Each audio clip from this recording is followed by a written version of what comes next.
ಮಗನ ಈ ರಾಸಲೀಲೆ ಪ್ರಕರಣದಿಂದ ಎಲ್ಲೆಲ್ಲೋ ಹೋಗಿ ಏನೇನೋ ಆಗಿ ರೇವಣ್ಣ ಅವರು ಜೈಲು ವಾಸವನ್ನ ಕೂಡ ಮಾಡಬೇಕಾಯ್ತು. ಆದ್ರೆ ರಿಲೀಸ್ ಕೂಡ ಆಗಿದ್ದಾರೆ. ಸದ್ಯ ಸುದ್ದಿಗೋಷ್ಠಿಯನ್ನ ನಡೆಸಬೇಕು ಅಂತ ಎಚ್ ಡಿ ರೇವಣ್ಣ ನಿರ್ಧಾರ ಮಾಡಿದ್ದಾರೆ. ಮಧ್ಯಾಹ್ನ 1:30ಕ್ಕೆ ಸುದ್ದಿಗೋಷ್ಠಿಯನ್ನ ನಡೆಸೋದಕ್ಕೆ ಎಚ್ ಡಿ ರೇವಣ್ಣ ನಿರ್ಧಾರ ಮಾಡಿದ್ದಾರೆ. ಹಾಸನದಲ್ಲೇ ಪ್ರೆಸ್ ಮೀಟ್ ಮಾಡೋದಾಗಿ ರೇವಣ್ಣ ಹೇಳಿಕೆ ಕೊಟ್ಟಿದ್ದಾರೆ. ಲಕ್ಷ್ಮೀ ನರಸಿಂಹ ದೇಗುಲಕ್ಕೆ ಭೇಟಿ ನೀಡಿದಂತ ವೇಳೆ ಹೇಳಿಕೆ ಕೊಟ್ಟಿದ್ದಾರೆ. ಶಾಸಕರು ಮಾಜಿ ಶಾಸಕರ ಸಭೆಯನ್ನ ಕರೆದಿದ್ದಾರೆ ಎಚ್ ಡಿ ರೇವಣ್ಣ. ಸಭೆ ಬಳಿಕ ಸುದ್ದಿಗೋಷ್ಠಿ ನಡೆಸಲಿದ್ದಾರೆ. ಮಾಜಿ ಸಚಿವ ಬಹಳಷ್ಟು ಮಹತ್ವವನ್ನ ಪಡ್ಕೊಳ್ಳಿದೆ ಈ ಒಂದು ಸುದ್ದಿಗೋಷ್ಠಿ.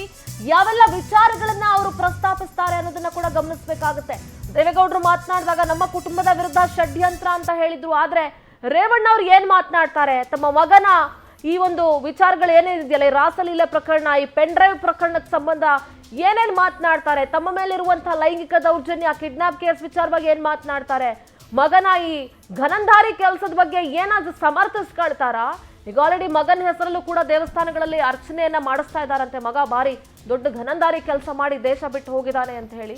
ಸೊ ಮಧ್ಯಾಹ್ನ ರೇವಣ್ಣ ನಡೆಸಲಿರುವಂತಹ ಈ ಸುದ್ದಿಗೋಷ್ಠಿ ಸಾಕಷ್ಟು ಮಹತ್ವವನ್ನ ಪಡ್ಕೊಳ್ತಾ ಇದೆ.